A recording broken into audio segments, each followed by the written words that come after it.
Good morning બચ્ચા party and welcome to the class of physics with C D Patel. અને આજે નવો ક્વેશ્ચન ભણવાનો છે. નિયમિત ચુંબકીય ક્ષેત્રમાં ચુંબકીય ડાયપોલ. હવે આ ચુંબકીય ડાયપોલ તરીકે આપણે લીધેલી છે ચુંબકીય સોય. એના ઉપર લાગતા ટોર્કનું સૂત્ર તથા આવર્તકાળનું સૂત્ર મેળવવાનું છે. જો હવે આ ક્વેશ્ચન છે એ આગળ વિદ્યુતના ચેપ્ટરમાં આપણે ભણી ગયા, બરાબર. ટોર્કનું સૂત્ર મેળવ્યું હતું કે ભાઈ વિદ્યુત ક્ષેત્રની અંદર આપણે વિદ્યુત ડાયપોલ મૂકીએ તો એના ઉપર ટોર્ક લાગતું હતું. ક્લિયર છે? તો એ તમને થોડુંક હું યાદ કરાવી લઉં, બરાબર. તો જુઓ કે વિદ્યુતના ચેપ્ટરમાં જે આ વિદ્યુત ક્ષેત્ર લીધું હતું આપણે, નિયમિત વિદ્યુત ક્ષેત્રને આપણે E વડે દર્શાવીએ. હવે એની અંદર આપણે ડાયપોલ મૂકી હતી આ પ્રમાણે થીટા ખૂણે. ડાયપોલ એટલે બે વિદ્યુત ભારો પ્લસ ક્યુ અને માઇનસ ક્યુ વિદ્યુત ભાર, બરાબર છે. ઓકે, હવે આ થીટા ખૂણે ધારો કે આ ચુંબકીય ક્ષેત્ર વિદ્યુત ક્ષેત્ર E છે અને થીટા ખૂણે મૂકેલી છે.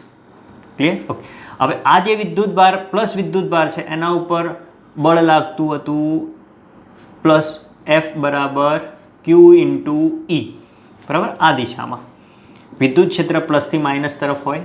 ઓકે, અને આ માઇનસ ક્યુ વિદ્યુત ભાર ઉપર બળ લાગતું હતું F માઇનસ એની વિરુદ્ધ દિશામાં, એટલે માઇનસ ક્યુ ઇન્ટુ E. ક્લિયર છે? ઓકે, અને આ ડાયપોલ છે એના ઉપર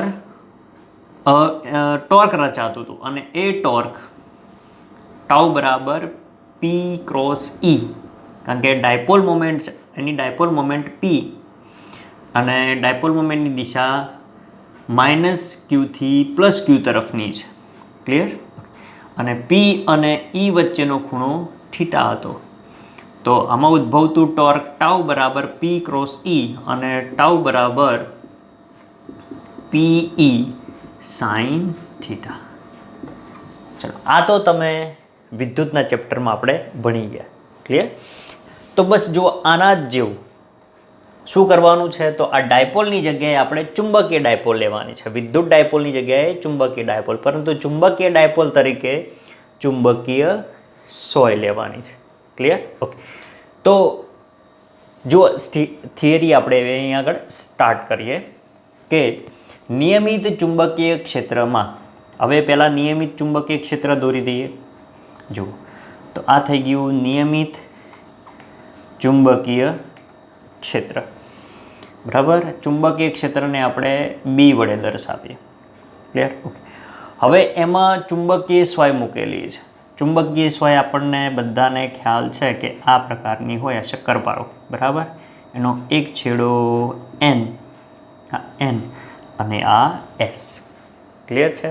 ઓકે, અને એની ડાયપોલ મોમેન્ટ S થી N તરફની હોય, આ M ડાયપોલ મોમેન્ટ, અને બે ધ્રુવો વચ્ચેનું અંતર 2L છે. ક્લિયર? અને એના ધ્રુવો એને આપણે પોલ એટલે કે P વડે દર્શાવીએ અથવા તો QM વડે પણ દર્શાવીએ છીએ, બરાબર. બંનેમાંથી ગમે તે લખો ચાલે. ક્લિયર? ઓકે, હવે આ ચુંબકીય સોય અથવા તો ચુંબકીય ડાયપોલને આપણે નિયમિત ચુંબકીય ક્ષેત્રમાં મૂકીએ છીએ. એટલે મૂકશો એટલે ટોર્ક લાગશે. એ ટોર્કનું સૂત્ર આપણે મેળવવાનું છે અને એના ઉપર એના માટે લાગતા આવર્તકાળનું સૂત્ર પણ અહીંયા આગળ મેળવવાનું છે. ક્લિયર? ઓકે, તો જો અહીંયા આગળ આપણે સોય મૂકીએ હવે. હા,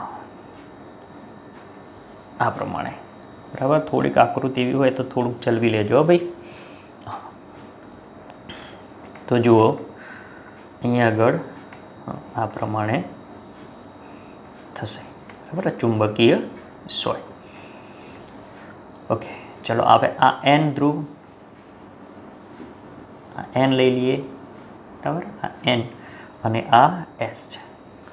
હવે આ ચુંબકીય સોયને નિયમિત ચુંબકીય ક્ષેત્રમાં મૂકીએ આપણે. તો નિયમિત ચુંબકીય ક્ષેત્રમાં મૂકીએ તો આ ચુંબકીય સોયની પહેલાં તો આપણે ચુંબકીય ડાયપોલ મોમેન્ટ લખી દઈએ કે ભાઈ ચુંબકીય ડાયપોલ મોમેન્ટ M બરાબર ચલો m બરાબર શું થશે તો 2l ઇન્ટુ qm, બરાબર. ડાયપોલ મોમેન્ટનું આ સૂત્ર છે. હવે આ ચુંબકીય સોયને ચુંબકીય ક્ષેત્રમાં મૂકીએ એટલે બંને ધ્રુવો ઉપર શું લાગે? બળ લાગે. જેમ આની ઉપર વિદ્યુતભારો ઉપર બળ લાગતું તે જ પ્રમાણે. તો આ n ઉપર લાગતું બળ આપણે એને Fn કહી દઈએ. તો Fn બરાબર આનું ધ્રુવમાન કેટલું છે? તો આપણે એને qm કહી દઈએ અને આનું ધ્રુવમાન એ પણ qm, બરાબર. તો લાગતું બળ Fn બરાબર qm ઇન્ટુ b થશે. કેવી રીતે સાહેબ? કેવી રીતે? તો જુઓ અહીંયા આગળ આ વિદ્યુતભાર ઉપર લાગતું બળ F પ્લસ બરાબર Q ઇન્ટુ E, બરાબર. જ્યાં Q એ શું છે? તો આ બે આ ડાયપોલનો આ ધ્રુવ છે, સોરી પ્લસ વિદ્યુતભાર છે અને પ્લસ વિદ્યુતભાર ઉપર લાગતું બળ F બરાબર Q ઇન્ટુ E થાય. જ્યાં E એ શું છે? વિદ્યુત ક્ષેત્ર. તો એ જ પ્રમાણે આના માટે લેવું હોય તો શું થશે? તો કે બળ F બરાબર qm ઇન્ટુ b થાય. ક્લિયર? તો n ધ્રુવ માટે Fn બરાબર qm ઇન્ટુ b. ચલો એ જ પ્રમાણે આની ઉપર બળ લાગશે પરંતુ આની વિરુદ્ધ દિશામાં લાગશે અને એ કેટલું બળ થશે? આ S ધ્રુવ પર લાગતું બળ Fs બરાબર માઇનસ qm ઇન્ટુ, જો અહીંયા થોડુંક લખું દૂર, Fs બરાબર માઇનસ qm ઇન્ટુ b જેટલું. ક્લિયર? આ દિશામાં લાગશે. ઓકે, એટલે અહીંયા આગળ લખીએ કે n ધ્રુવ પર લાગતું બળ બરાબર Fn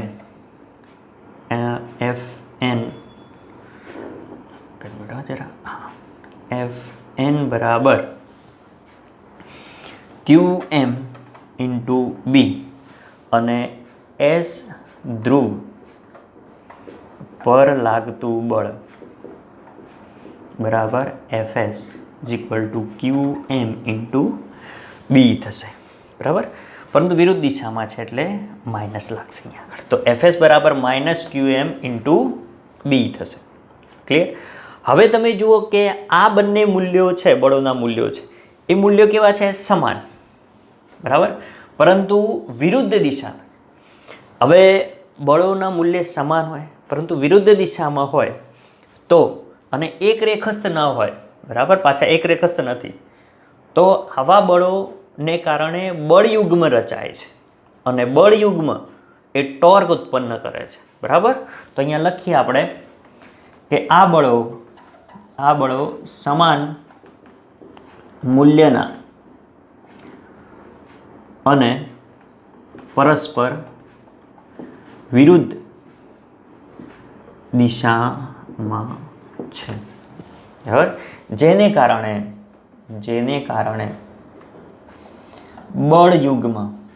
બળયુગ્મ રચાય છે અને બળયુગ્મના કારણે ટોર્ક ઉત્પન્ન થાય છે, જેને કારણે ટોર્ક ઉત્પન્ન થાય છે. ક્લિયર? જેને કારણે હવે આ ચુંબકીય સોય પર શું લાગશે? ટોર્ક લાગશે. ક્લિયર? ઓકે. તો ટોર્ક એટલે શું છે? તો આગળ આવી ગયા, આગળની થિયરીમાં પણ ભણી ગયા કે ટોર્ક બરાબર કોઈ એક બળનું મૂલ્ય ગુણ્યા બે બળો વચ્ચેનું લંબ અંતર. હે ને? આ તો આપણે 11માં ભણી ગયા અને આગળની એક થિયરીમાં પણ ભણી ગયા, બરાબર. એ ટોર્કનો કોન્સેપ્ટ મેં તમને સમજાવ્યો હતો. ક્લિયર?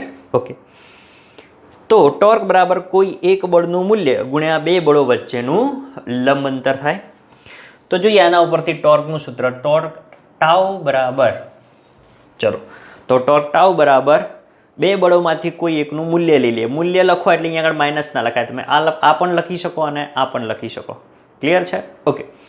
તો આપણે કોઈ એક લખી દઈએ કે qm ઇન્ટુ b ઇન્ટુ લંબ અંતર એટલે કેવી રીતે? તો જો અહીંયા આગળ આ છે, આપણે અહીંયાથી આ લંબ દોરીએ, ક્લિયર? તો આ અને આને ડી કહી દઈએ. ચલો, આ એન થઈ ગયો અને એન, આ એસ અને આ ડી. તો આ ડી એ શું થઈ ગયું? એનું લંબ અંતર કે સોરી એન ડી એ લંબ અંતર કહેવાય. તો લંબ અંતર એન ડી. ઓકે, હવે ચલો આ એન ડી આપણે શોધી કાઢીએ. બરાબર? તો અહીંયા જુઓ તમે, તો આ કાટકોણ ત્રિકોણ બને છે. જુઓ આ પ્રમાણે, આ ચુંબકીય સોય અને આ લંબ અંતર છે. બરાબર? આ એન, આ ડી અને આપણે એસ કહી દઈએ. આ એન એસ છે. ક્લિયર? આની વાત કરું છું. આ એસ ડી અને આ એન ડી. એન ડી એ શું થશે? લંબ અંતર થશે. ક્લિયર છે? ઓકે. હવે આની સાથે ધારો કે આ થીટા જેટલો કોણ બનાવે છે. ક્લિયર? તો આ સાઈન થીટા આપણે સામેની બાજુ જોઈએ છે ને, આ એન ડી જોઈએ છે આપણે. બરાબર? તો સાઈન થીટા લેવો પડે. તો સાઈન થીટા બરાબર, અહીંયા જુઓ, સાઈન થીટા બરાબર શું થાય? સામેની બાજુ ભાગ્યા કર્ણ. તો સામેની બાજુ એન ડી છેદમાં કર્ણ, અને કર્ણ એ શું છે? તો જુઓ આની લંબાઈ કેટલી છે? 2L. આ કેટલી લંબાઈ છે? 2L. તો અહીંયા શું આવે? 2L આવે. બોલો, 2L આવે. ઓકે, તો હવે કાઢી નાખું. જુઓ અહીંયા આગળ એન ડી આપણે શું જોઈએ છે? એન ડી, કેન્ડી નહીં. હા, હવે તો 2L ટુ સાઈન થીટા. તો બોલો, એન ડીની કિંમત મળી જાય. તો એન ડીની જગ્યાએ લખી દઈએ આપણે કે q m into b into 2L sine theta. હવે જો હું આ ઇક્વેશનને આ પ્રમાણે લખું કે q m into 2L into b sine theta. પરંતુ જુઓ ક્યુ એમ ઇન્ટુ 2L એટલે શું થઈ જશે? ચુંબકીય ડાયપોલ મોમેન્ટ. ક્લિયર? તો ચુંબકીય ડાયપોલ મોમેન્ટ એમ આટલા બરાબર ઇન્ટુ બી સાઈન થીટા. તો ટોર્ક બરાબર બોલો એમ બી સાઈન થીટા. આગળ પણ આ સૂત્ર આવી ગયું. બરાબર? હવે આને સદિશ સ્વરૂપે લખવું હોય તો ટોર્ક ટાઉ બરાબર સદિશ એમ ક્રોસ સદિશ બી. બરાબર? સાઈન થીટા છે એટલે ક્રોસ પ્રોડક્ટ આવશે. ક્લિયર? જો આવું કાર્ડ નાખવા, તો આટલું ટોર્ક આ સોય ઉપર લાગશે. એટલે નિયમિત ચુંબકીય ક્ષેત્રમાં ચુંબકીય ડાયપોલ તરીકે જે ચુંબકીય સોય લીધેલી છે એના પર લાગતા ટોર્કનું સૂત્ર. તો આ ટોર્કનું સૂત્ર આટલું મળે આપણને. ક્લિયર? હવે આગળ આપણે આવર્તકાળનું સૂત્ર મેળવવું છે. ક્લિયર? તો આવર્તકાળ ટીનું સૂત્ર એ કેવી રીતે મેળવશું? ઓકે, તો જોઈએ હવે આગળ. જો આટલા સુધી પૂછાય તો અહીંયા સુધી જ લખવાનું. બરાબર? પરંતુ આવર્તકાળનું સૂત્ર પૂછાય તો પછી હવે આગળ ક્વેશ્ચન છે.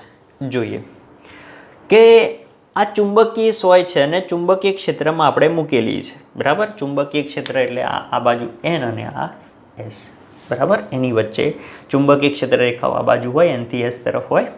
આ એસ છેડો છે એન તરફ આકર્ષાય, એન છેડો છે એસ તરફ આકર્ષાય. ક્લિયર? ઓકે. તો હવે આ જે ચુંબકીય ક્ષેત્રમાં ચુંબકીય સોય મૂકેલી છે, હવે એના ઉપર ટોર્ક લાગશે. ટોર્કના કારણે શું કરશે? પરિભ્રમણ કરશે, એટલે કે આ બાજુ જશે. આમ થતાં એ કેવી થઈ જશે? ચુંબકીય ક્ષેત્રને બિલકુલ સમાંતર થઈ જાય તો થીટા બરાબર શું થઈ જશે? 0. અને થીટા બરાબર 0 થઈ જાય એટલે ચાક ગતિ કરતું બંધ થઈ જાય, એટલે કે સમતુલિત સ્થિતિમાં આવી જાય. બરાબર? હવે આ જે ચુંબકીય સોય છે કેવી આવી જાય? સમતુલિત સ્થિતિમાં. હવે આ સમતુલિત સ્થિતિમાંથી આપણે એને થીટા ખૂણે લઈ જવું હોય આ પ્રમાણે. બરાબર? આ અહીંયા છે, આમથી આમ આવી જાય છે. હવે આપણે એને પાછી આમ થીટા ખૂણે લઈ જવી છે તો શું કરવું પડે? એની વિરુદ્ધ દિશામાં એટલું જ ટોર્ક લગાડવું પડે. બરાબર?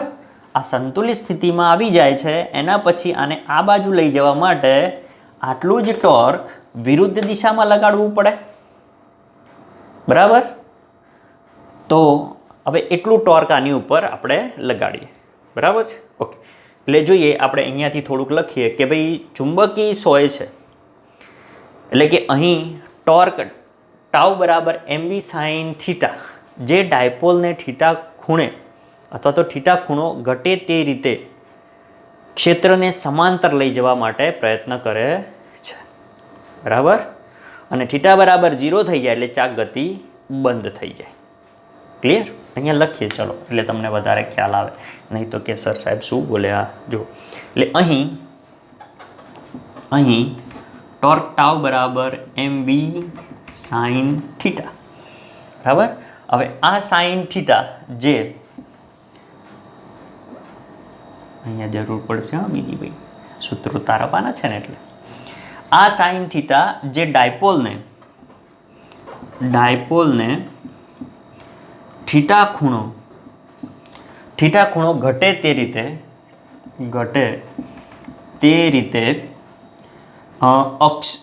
ક્ષેત્રને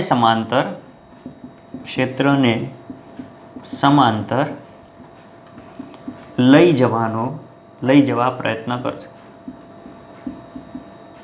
કરશે, બરાબર.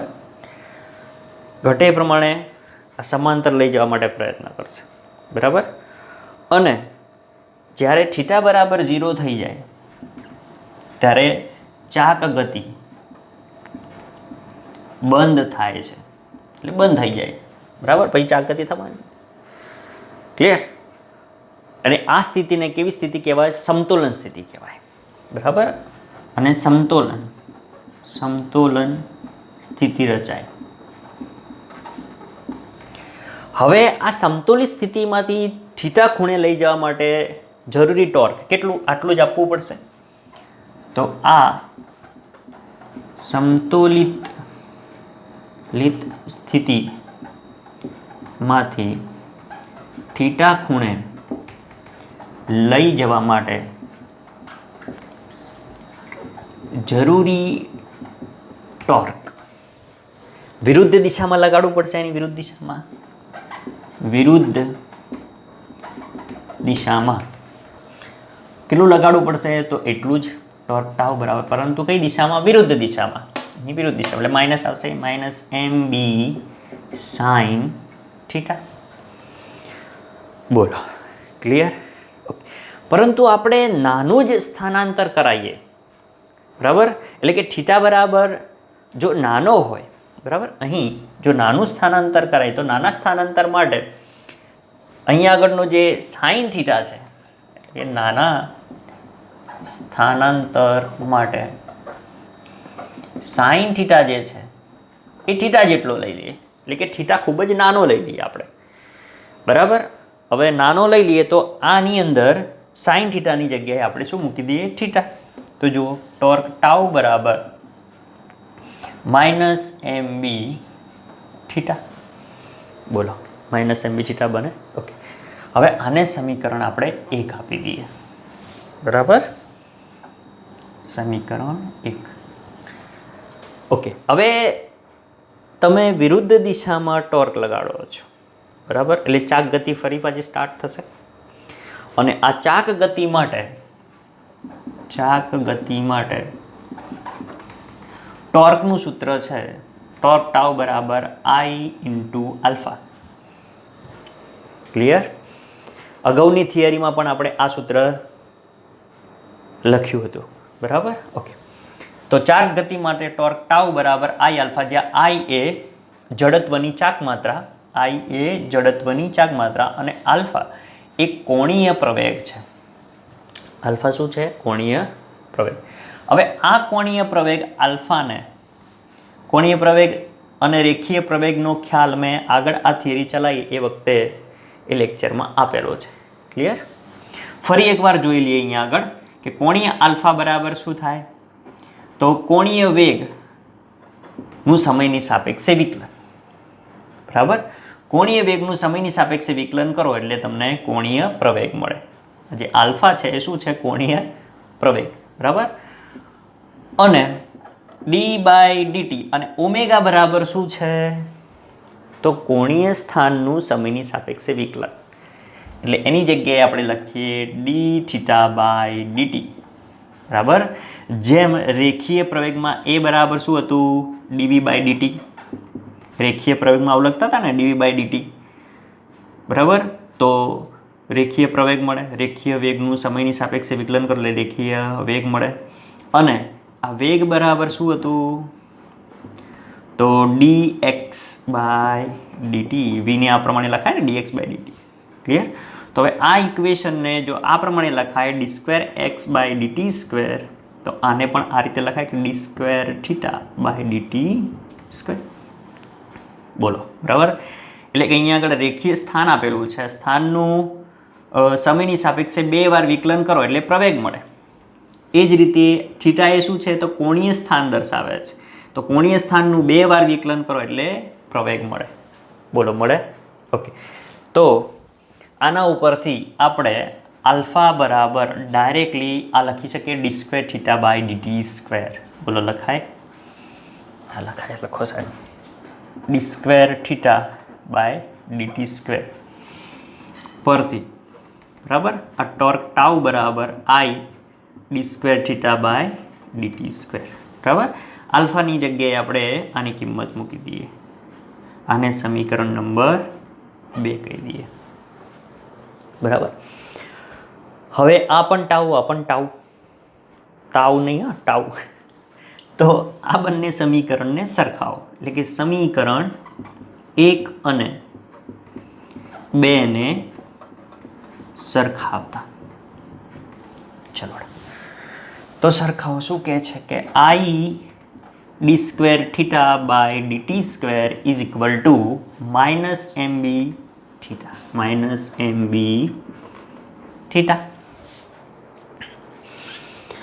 બોલો આ પ્રમાણેનું ઇક્વેશન મળે છે. ઓકે,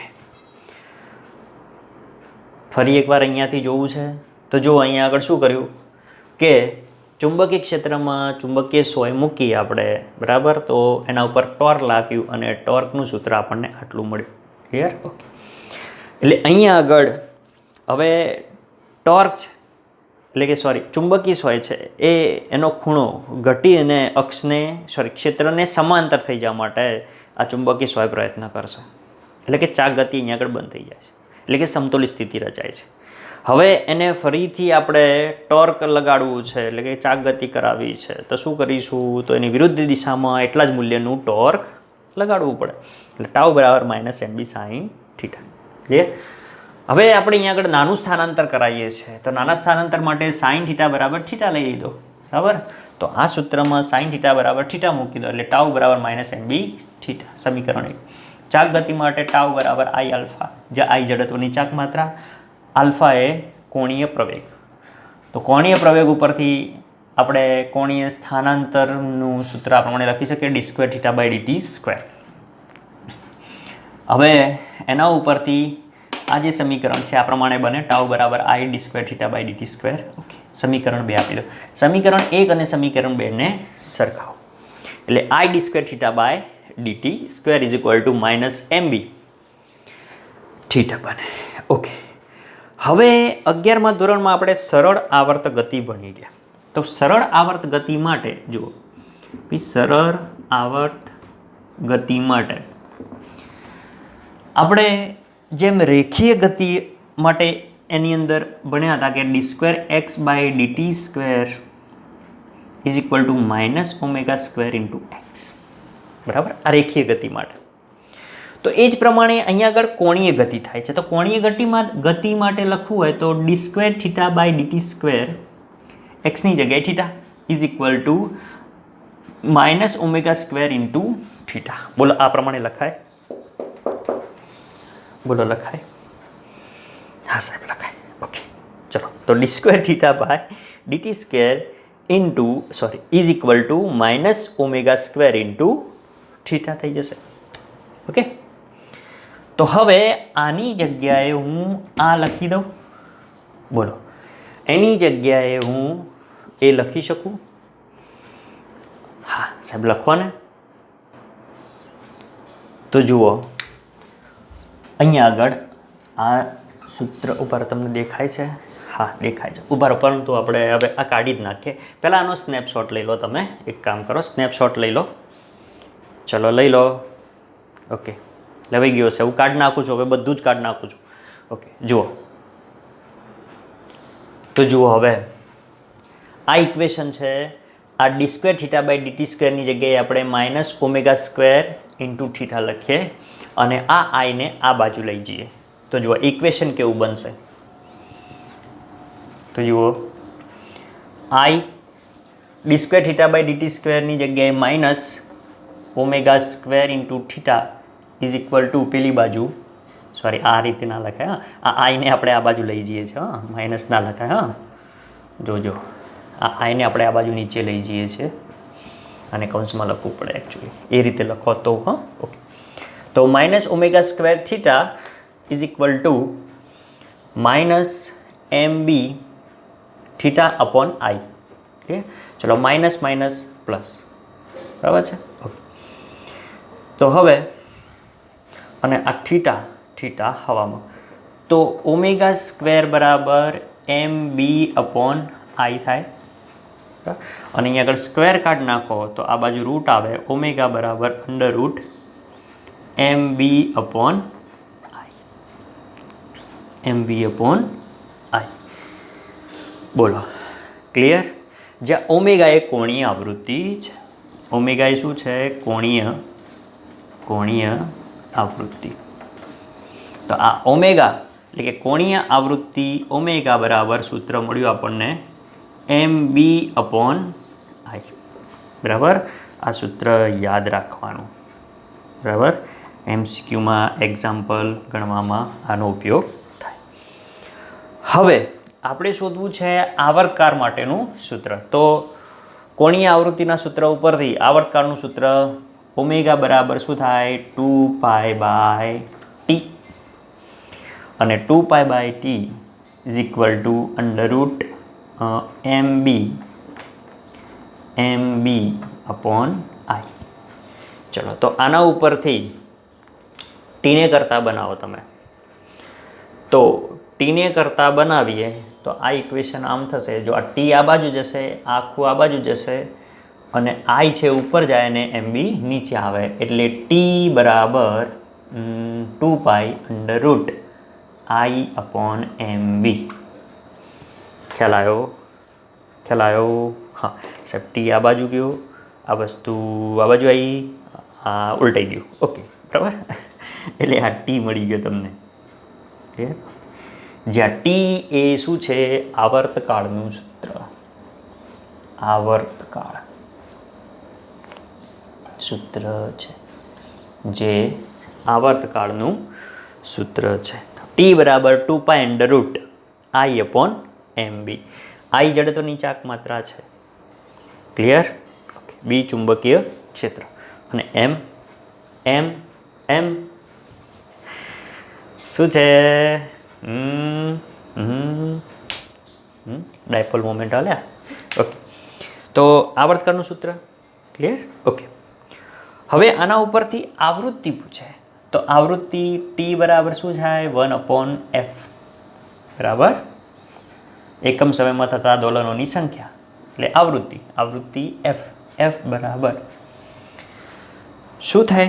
જુઓ 1/f છે, એટલે કે 2 pi under root I upon m b, બરાબર. હવે એફને ઉલટાઈ દો તો એફ બરાબર 1/2 pi under root m b upon આઈ.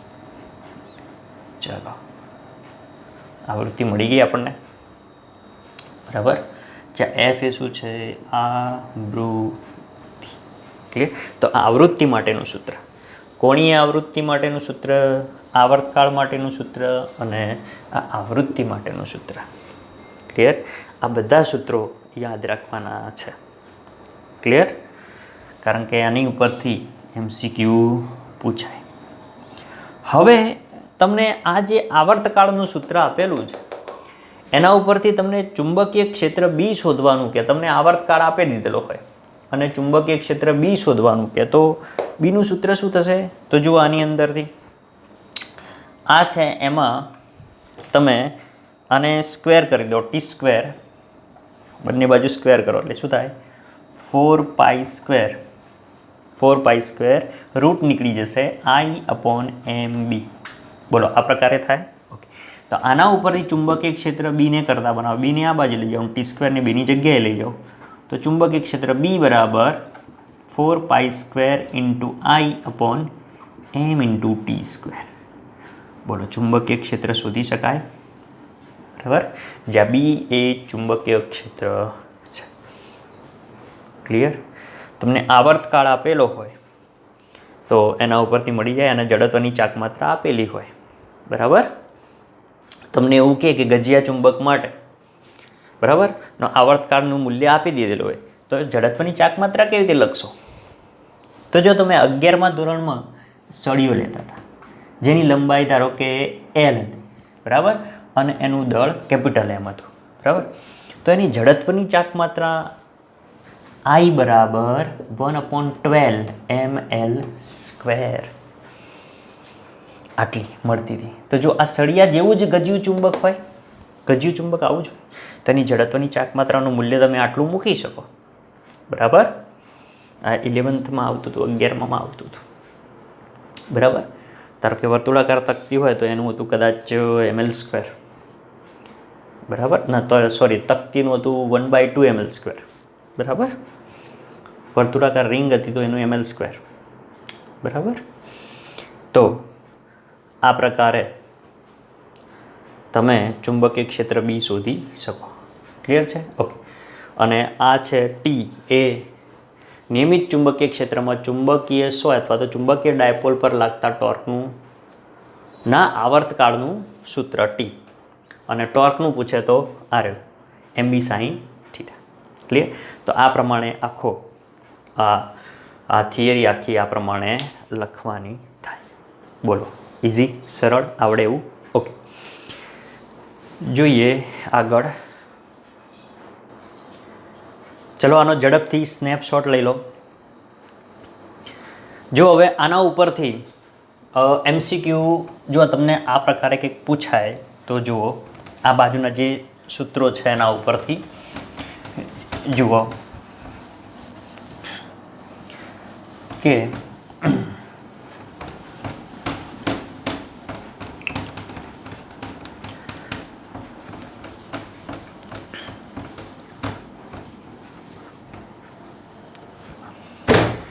એક ગજિયા ચુંબકની ડાયપોલ મોમેન્ટ M છે.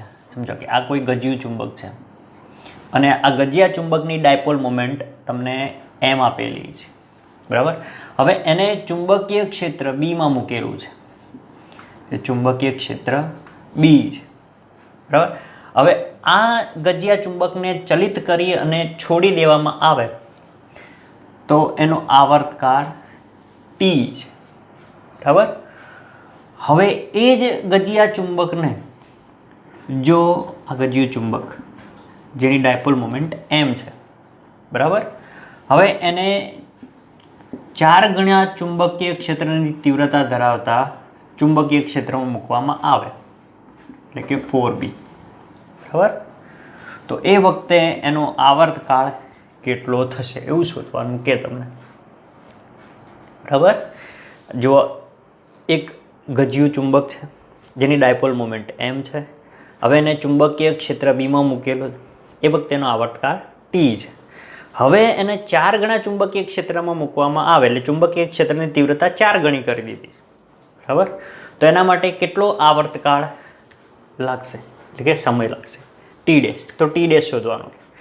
તો જો આની અંદર ચુંબકીય ડાયપોલ મોમેન્ટ M બદલાય નહીં, જડત્વની ચાક માત્રા બદલાય નહીં. બરાબર, ટી શોધવાનું. જો ટીનું સૂત્ર જુઓ ક્યાં છે, આ રહ્યું.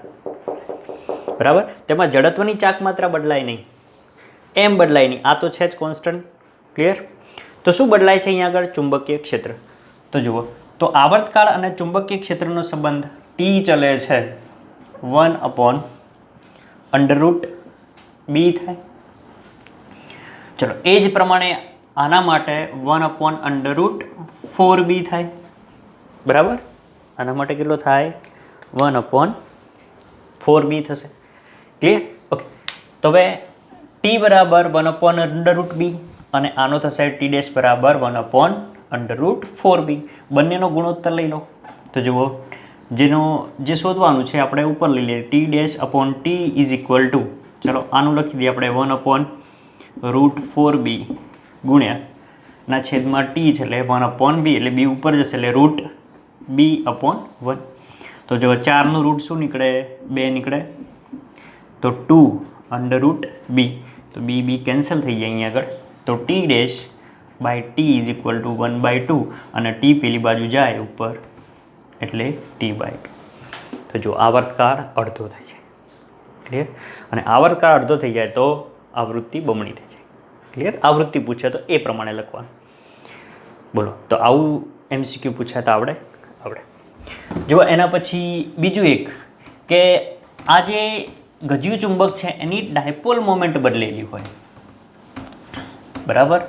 ધારો કે અહીંયા તમને એક ગજ્યુ ચુંબક આપેલું છે જેની ડાયપોલ મોમેન્ટ m છે, આની ડાયપોલ મોમેન્ટ m છે. બરાબર? સમાન ચુંબકીય ક્ષેત્રમાં મૂકેલું છે, સમાન ચુંબકીય ક્ષેત્ર છે, ચુંબકીય ક્ષેત્ર B સમાન છે. બરાબર? હવે આને અને એના માટે લાગતો સમય t છે. હવે આ ગજિયા ચુંબકને ડાયપોલ મોમેન્ટ એ m/4 આપેલી હોય. બરાબર? અને ચુંબકીય ક્ષેત્ર તો કેવું છે? સમાન જ છે B. તો એ વખતે આવર્તકાળ શોધો. બરાબર? આ પ્રકારનું તમને પૂછે. તો જો હવે અહીંયા આગળ I અચળ, B અચળ, તો m. બરાબર? તો આવર્તકાળ T અને mનું રિલેશન દર્શાવતું સૂત્ર શું થશે? 1/√m. બોલો, ક્લિયર? એ જ પ્રમાણે 1/√m/4. બોલો, હવે તો શું કરવાનું? બંનેનો ગુણોત્તર T'/T. બરાબર? એટલે 1/ આને આ રીતે લખાય ઇઝ ઇક્વલ ટુ 1/ ચલો 4નું રૂટ 2 એટલે √m/2 થાય અને 2 ઉપર જશે એટલે 2 આ રીતે લખાશે. બોલો, ક્લિયર? ઓકે. તો ઉપર 2 છેદમાં √m અને એની છેદમાં t બરાબર 1/√, એટલે √m/1 એટલે mm કેન્સલ. તો શું થશે? T' બરાબર ટીની આ બાજુ લઈ જાઓ તો 2 × t. બોલો, આ પ્રકારનું MCQ આવડે. તમને જો સૂત્રો આવડે તો MCQ આવડે. બોલો, સરળ, ઇઝી. બરાબર? તો આ પ્રકારના MCQ આ સૂત્રો ઉપરથી, આ બધા જ સૂત્રો તૈયાર થઈ જવા જોઈએ. કોણીય આવૃત્તિ F. બરાબર? પછી આવર્તકાળ T અને ચુંબકીય ક્ષેત્ર B. ક્લિયર? જો આવું એક ઉદાહરણ જોઈએ આપણે કે જેમાં ચુંબકીય ક્ષેત્ર B શોધવાનું છે અને સમય આપેલો છે. ક્લિયર? ઉદાહરણ છે 5.1. જો ઉદાહરણ 5.1 આ થિયરી ઉપરથી જ છે. ક્લિયર? જો આકૃતિમાં દર્શાવ્યા પ્રમાણે ચુંબકીય સોયની ચુંબકીય ચાક માત્રા, ચુંબકીય ચાક માત્રા એટલે ચુંબકીય ડાયપોલ મોમેન્ટ આપેલી છે તમને કે ભાઈ ચુંબકીય ચાક માત્રા અથવા તો ચુંબકીય ડાયપોલ મોમેન્ટ. ક્લિયર? એટલે ચુંબકીય ડાયપોલ મોમેન્ટને આપણે m વડે દર્શાવી તો m બરાબર 6.7 × 10⁻² એમ્પિયર × મીટર સ્ક્વેર. બરાબર? અને જડત્વની ચાક માત્રા, જડત્વની ચાક માત્રા અને I વડે દર્શાવીએ આપણે તો I બરાબર 7.5 × 10⁻6 કિલોગ્રામ × મીટર સ્ક્વેર છે. તે 6.70 સેકન્ડમાં $10 પૂરા કરે છે. બરાબર? 6.70 સેકન્ડમાં $10 પૂર્ણ કરે તો ચુંબકીય ક્ષેત્રનું મૂલ્ય કેટલું? એટલે કે B શોધવાનું કહે છે. અહીંયા આગળ મારે B શોધવાનો છે. તો જુઓ, ચુંબકીય ક્ષેત્ર B શોધવા માટેનું સૂત્ર આપેલું છે અહીંયા આગળ. ક્લિયર? અહીંયા તમને શું આપેલું છે? MI અને સમય પણ આપેલો છે પણ $10 પૂર્ણ કરવા માટે. બરાબર? તો ચુંબકીય ક્ષેત્રનું મૂલ્ય શોધવાનું કહે છે. તો ચુંબકીય ક્ષેત્રનું મૂલ્ય $1 માટે. બરાબર? ઓકે. તો જુઓ, ચુંબકીય ક્ષેત્ર માટેનું સૂત્ર આ થશે B. તો B બરાબર 4π²I/mt².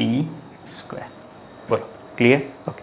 ક્યાંથી આવ્યું? તો આ થિયરી તૈયાર કરવી પડે. ક્લિયર? આ T વાળું સૂત્ર છે, આના ઉપરથી ચુંબકીય ક્ષેત્ર B. ચલો, તો આની અંદર શું આપેલું છે? આ બધું આપેલું છે, I આપેલો છે, M આપેલો છે, પણ T શોધવાનો છે. T એટલે શું? તો $1 માટે લાગતો સમય. શું શોધવાનું છે? $1 માટે લાગતો સમય. તો હવે 6.70 સેકન્ડમાં 10 દોલનો પૂર્ણ કરે છે, બરાબર. એટલે કે 10 દોલનો પૂર્ણ કરવા માટે લાગતો સમય આટલો છે, તો 1 દોલન પૂર્ણ કરવા માટે લાગતો સમય કેટલો? ત્રિરાશિ મૂકો તો જુઓ 10 દોલનો પૂર્ણ કરવા માટે લાગતો સમય 6.70 સેકન્ડ. તો 1 દોલન પૂર્ણ કરવા માટે લાગતો સમય કેટલો? તો સમય ટી બરાબર શું લખશો હવે અહીંયા? 6.70 ગુણ્યા 1 ભાગ્યા 10 એટલે 0.67 સેકન્ડ થાય. ચલો ટી મળી ગયો તમને, બોલો. બાકી બધું તો છે જ, આઈ પણ છે, એમ પણ છે, બરાબર. ટી મળી ગયું, કિંમતો મૂકો અને જવાબ લાવો. ચલો શું થશે? 4 પાઈની જગ્યાએ 3.14 વર્ગ ગુણ્યા આઈ 7.5 × 10⁻⁻6 છેદમાં, ચલો એમ કેટલો છે? અરે 6.7 × 10⁻², ઇન્ટુ ચલો ટી સ્ક્વેર એટલે ટી 0.67 સ્ક્વેર. ચલો હવે આનું તમે સાદુરૂપ આપશો તો આન્સર આવશે 0.01 ટેસ્લા ચુંબકીય ક્ષેત્ર. ક્લિયર? તો આ દાખલો આ પ્રમાણે ગણી શકીએ આપણે, બરાબર. ચલો કેટલો ઇઝી, કેટલો સરળ ચાકમાત્રા, બરાબર. જો સૂત્રો આવડે તો દાખલા આવડશે, બરાબર.